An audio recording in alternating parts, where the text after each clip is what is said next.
2024 kalau bapak salah pilih begini nih, disuruh ngurus hutan malah menghabisi hutan, disuruh ngurus laut malah jadi bajak laut. Tapi kalau ceramah orang begini dibilang radikal, amar ma'ruf nahi mungkar. Orang Islam harus berpolitik supaya ruang-ruang politik ini tidak menjauh dari maqasidus syariah. Kita bermohon semoga rahmat Allah senantiasa dicurahkan dan melahirkan keberkahan-keberkahan terbaik yang diridhai Allah Subhanahu wa taala. Comment, like, and share. Like, subscribe, share, and comment.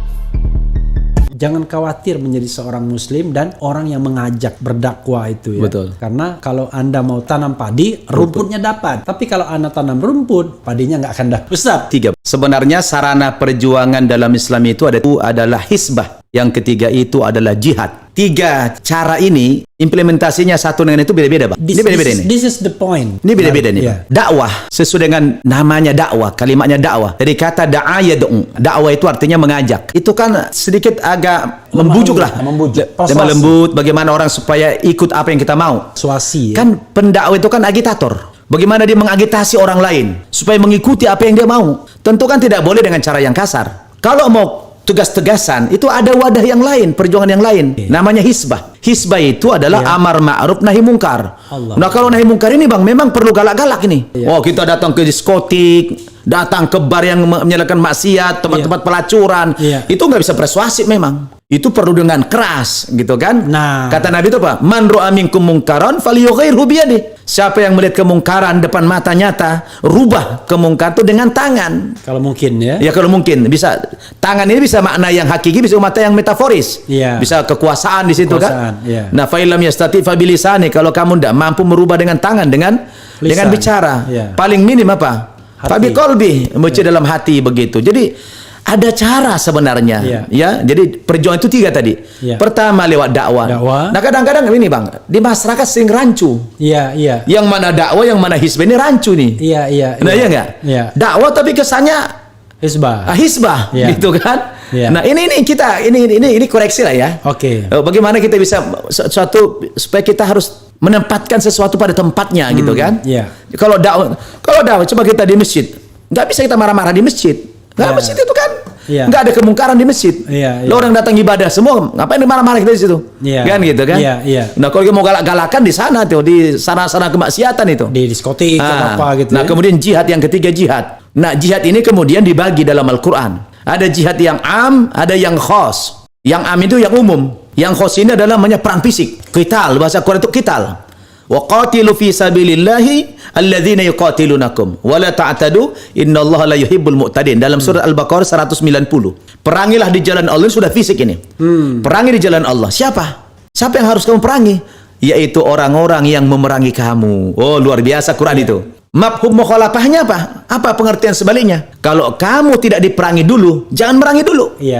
Berarti orang Islam itu adalah diperangi dulu baru boleh perang. Defensif, tidak ofensif. Bukan attacking ini, bukan offensif. Jadi luar biasa itu Quran. Kalau jihad yang umum itu, adalah melawan memerangi kebodohan, memerangi kemiskinan, gitu kan, keterbelakangan, ya segala macam lah. Dakwah itu mengajak persuasi. Tapi selain dakwah ada hisbah yang lebih keras, lebih tegas, ya kan? Dan yang lebih keras dan tegas dari itu jihad. Tapi jihad itu dibagi 2 juga. Ada jihad perang fisik, yang memang karena kita diperangi, kita harus nggak boleh lari. Kita nggak boleh lari. Kedua, jihad melawan kebodohan, melawan kemiskinan dan lain sebagainya. Nah, soalnya saya khawatir karena saya memanai itu, Ustadz. Umum. Jadi maksudnya memanai bahwa kenapa kita nggak boleh mengkritik pemerintah? Kalau kita lihat pemerintah salah, kok kita diam saja? Kita kan tidak sedang berdakwah buat pemerintah. Kita kepada pemerintah yang zalim, pemerintah yang melanggar hukum, kita tidak sedang berdakwah. Kita menjalani hisbah tadi, yaitu dengan lisan. Kan kita bukan penguasa, tapi dengan lisan.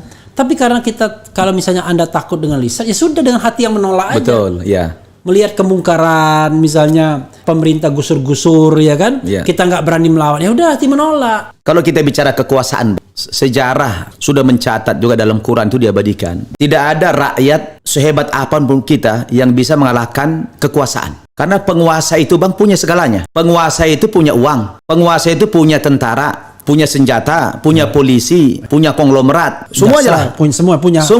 Semua kekuasaan, kekuatan dia miliki. Maka kalau kita melawan penguasa itu nggak akan kuat. Makanya nabi-nabi, ya ketika Nabi Musa berhadapan dengan Fir'aun, itu Allah suruh itu, wa qul lahu qawlan layyina. Oh, menghadapi orang yang sombong kayak begini, yang zolim kayak begini, kau tidak boleh dengan cara yang kasar. Karena kalau kamu kasar, kamu disikat. Karena dia punya segalanya. Dia punya polisi, punya tentara, punya pistol, punya semua dia. Jadi kalau kamu lawan dia dengan kekerasan, kamu kalah. Pasti kamu kalah. Dan yang muncul apa? Kezaliman yang lebih besar lagi. Nah, sedangkan kemungkaran itu, melawan kemungkaran, tidak boleh dengan kemungkaran yang lebih hebat. Nah, begitu. Jadi saya pikir ini sejarah sudah mencatat. Tidak ada namanya orang bisa mengalahkan kekuasaan itu. Tidak ada yang bisa, kecuali penguasa tinggal satu orang.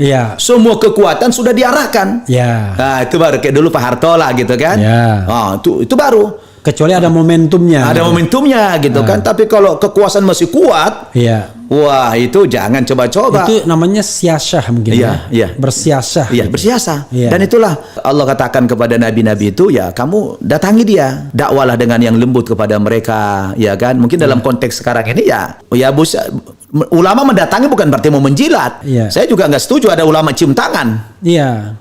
Cium tangan yang bukan ulama gitu kan. Terbalik dunia jadi. Terbalik dunia nih. Artinya datang memberikan advice lah gitu kan. Nasihati, oh saya lihat ini Bapak sudah kurang pas ini. Kayaknya udah menyimpang ini. Bapak kayaknya udah keluar dari koridor hukum ini. Kami ingatkan Bapak gitu. Saya yakin manusia kan punya hati Ustaz, Pak Bang. Punya hati. Kalau kita menempuh dengan cara ini dulu, itu saya yakin akan pasti, karena ciri watak manusia Bang, semua manusia, siapapun manusia itu tidak suka dikasarin, ya kan? Itu sudah ciri manusia itu, tidak suka dikasarin, sukanya apa? Dilembutin. Nah, kan gitu kan? Nah, gitu. Makanya Allah membimbing para nabi itu begitu kepada penguasa-penguasa zalim, jangan, gak ada kekuatan kamu melawan mereka. Kenapa Nabi hijrah? Kalau bicara kekuatan Bang, di belakang Nabi siapa? Ada Allah. Apa Allah akan kalah melawan orang Quraisy itu? Tentu tidak. Tapi kan sunnatullah berlaku, hukum alam berlaku, hukum Allah berlaku. Bahwa ketika kamu belum kuat, jangan paksakan. Artinya ada strategi. Nabi hijrah itu mengatur strategi. Kamu di Mekah tidak kuat, jangan paksakan melawan Quraisy itu, tidak kuat kamu. Hijrah dulu, bangun kekuatan di Madinah. Nah, ketika di Madinah Bang sudah dibangun kekuatan, Fatu Makkah 8 tahun kemudian, itu umat Islam menang merebut Makkah dari orang-orang Quraisy. Ini kelemahan kita sebenarnya. Jadi kita ini karena pengaruh, mungkin karena pengaruh demokrasi kali Bang ya. Pengaruh kita demokrasi yang kebablasan juga kadang-kadang ya kan. Kalau kita dari awal kembali kepada cara-cara Islam, saya pikir nggak akan ada kayak begini nih. Kalau dari awal kita dulu, ya kan. Kalau sepakat dari awal kita menggunakan cara-cara Islam itu, insya Allah Bang, damai semua hidup ini. Karena Islam itu menghargai hak asasi manusia. Jauh sebelum PBB bikin deklarasi human rights itu, 1500 tahun yang lalu Islam sudah bicara tentang hak asasi manusia. Luar biasa Islam itu. Piagam Madinah Piagam Madinah itu gitu kan. Nah, cuma kan kita ini mungkin karena pengetahuan kita yang makin waktu itu makin menipis, seiring dengan kadang-kadang orang malas belajar agama gitu Bang. Yang ada jadi yang kita kedepan nafsu saja gitu kan. Pandangan Ustadz terhadap Islamofobia. Jadi Islamofobia ini menurut saya sih ya artinya orang yang ketakutan terhadap Islam kan bukan baru-baru ini aja. Ya, kalau kita runut ya dari awal ada Islam sudah terjadi Islamofobia itu. Cuma tidak menggunakan istilah itu ya kan. Begitu Islam datang diutus Nabi udah ketakutan orang Quraisy, ya kan? Jadi yang ditakuti orang Quraisy itu apa yang ditakuti orang Quraisy dulu itu? Bukan tauhidnya, bukan diajak percaya kepada Tuhan. Kehilangan legacy. Itu sebenarnya. Kenikmatan hidup. Betul. Kan dia kan ibaratnya sudah kepala suku. Benar. Harta benda dia punya. Betul. Dia bukan tidak percaya sama Nabi, tapi kalau omongan Nabi itu dipakai, maka kehilangan legacy, kehilangan semuanya itu. Semuanya mereka kehilangan. Pertama apa? Di zaman itu kan perbudakan. Semua berkasta-kasta. Orang yang kuat memperbudak orang yang lemah. Nah, datang Islam ini membawa persamaan derajat. Kata Nabi apa? Ayuhan nas, inna rabbakum wahid, wa inna abakum wahid. Ya, kullukum min Adam, wa Adam min turab. La fatla li arabin ala ajamin illa bitaqwa. Wahai umat manusia kata Nabi, semua sesungguhnya Tuhan kita satu. Ya, bapak moyang kita satu. Setiap kamu berasal dari Adam. Adam diciptakan dari tanah. Tidak ada perbedaan Arab dengan yang bukan Arab kecuali takwanya kata Nabi. Jadi yang paling ditakuti oleh orang-orang kafir Quraisy saat itu dari Islam ini apanya? Islam membawa persamaan derajat akan kehilangan Kehilangan semuanya. Kekuasaan, kehilangan perbudakan, semualah kehilangan mereka. Bukan tauhidnya yang mereka takuti. Karena mereka percaya juga kepada Tuhan. Wala in sa'altahum man khalaqas samawati wal ard la yaqulunallah. Muhammad, kalau kamu tanya mereka, orang-orang Quraisy itu, siapa yang menciptakan langit dan bumi? Apa jawaban mereka? La yaqulunallah. Mereka pasti menjawab yang menciptakan Allah Subhanahu wa taala. Mereka tahu ada pencipta itu namanya Allah, ya. Dari aspek keimanan mereka percaya walaupun Allah mereka persepsikan seperti benda patung gitu kan, tapi pada hakikatnya mereka masih punya kepercayaan Tuhan. Terserah Tuhannya seperti apa. Jadi mereka konkretisasi aja daripada apa, tapi dia percaya bahwa Tuhan itu ada. Tuhan Maha Pencipta itu ada. Jadi bukan itu mereka takut, ya nanti kami akan diajak beriman kepada Tuhan. Gue itu takut. Mereka takut terhadap konsep Islam yang lain. Kehilangan kekuasaan mereka, kehilangan harta benda karena mereka yang tadinya dapat pajak secara mudah, majak-majikin orang nggak bisa lagi. Nah, baru kemudian mulai agak-agak populer Islamofobia yang kemudian ini apa? Di tahun 2001 pasca boom di Amerika itu, 9/11 itu. Itu memang memuncak. Sampai kata teman saya yang di Amerika itu, Bang, pasca peristiwa itu, wah, rumah-rumah orang Islam digeledah. Orang yang berjenggot dicurigai semuanya, gitu kan? Dan dianggap Islam ini agama yang ngomong-ngomong teroris. Jadi saya melihat begini, yang kita bicara yang terbaru lah ya. Yang 50 tahun belakangan inilah saya melihat kalau melakukan satu diagnosa gitu ya, atau analisa gitu, sepertinya memang ada, karena saya pernah di sana dulu gitu ya, ada satu image, ada pandangan orang-orang non itu terhadap Islam ini, ya, ketakutan mereka. Pertama, mereka melihat Islam ini sebuah agama yang inferior, agama kampungan, agama yang rendah, agama tidak kasih sayang, agama yang sadis, agama yang teror. Ini adalah muncul pemahaman ini di masyarakat mereka karena memang ada, mungkin ini siasat lah ya, maling teriak maling gitu. Jadi kan, jadi karena adanya bom-bom segala macam itu, jadi kita tidak tahu siapa yang melakukan itu. Tapi dalam rangka pencitraan. Bagaimana pembusukan terhadap Islam? Bukan pencitraan, pembusukan. Pembusukan terhadap Islam. Boleh jadi, jadi juga yang melakukan itu. Ya, dia juga, kita tidak tahu gitu kan. Ya, atau boleh juga yang melakukan orang Islam, kita pun tidak menafikan. Mungkin ada. Ajaran-ajaran takfiri pun ada dalam Islam, itu ada, yang ekstrim itu ada. Nah, kalau itu yang terjadi, saya pikir kita juga perlu ada sedikit evaluasi gitu kan. Ya, jangan-jangan kita juga ada andil. Ya, ketakutan orang terhadap Islam itu mungkin ada andil kita juga membuat mereka takut terhadap Islam ini gitu kan. Itu satu. Analisa yang terbalik yang kedua, faktanya di barat itu mungkin 30 tahun belakangan ini, Bang, sedang terjadi as-sahwa al-islamiyah al-kubra, kebangkitan Islam secara besar-besaran. Di mana-mana orang berbondong-bondong masuk Islam. Saya lihat dengan mata kepala saya. Bahkan mohon maaf, saya kalau ceramah itu, Bang, di masjid-masjid di Amerika itu rata-rata saya ceramah di masjid bekas rumah ibadah agama lain, Bang. Dan saya lihat itu kalau hari Jumat itu ada saja sholat Jumat di Amerika itu, Bang, jarang yang satu putaran. Rata-rata 2 putaran, bahkan ada yang 3 putaran itu. Saking masjidnya tidak mampu lagi menampung.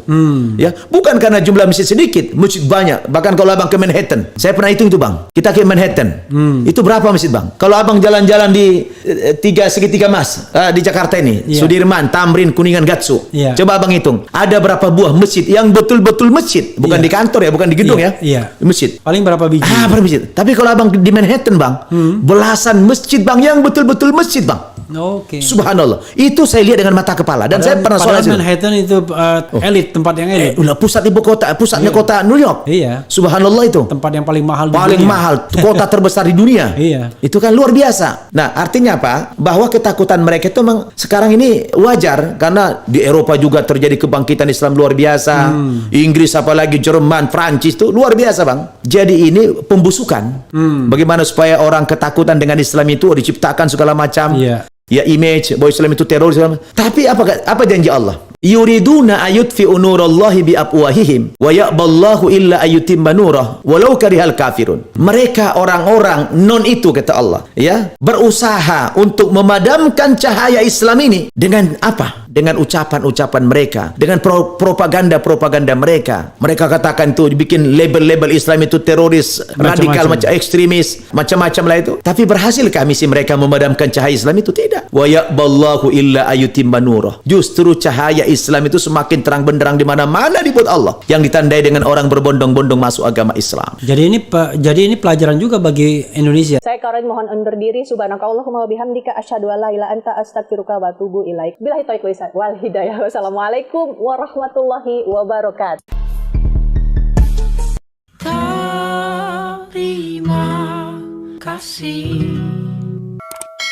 Terima kasih. Wassalamualaikum warahmatullahi wabarakatuh.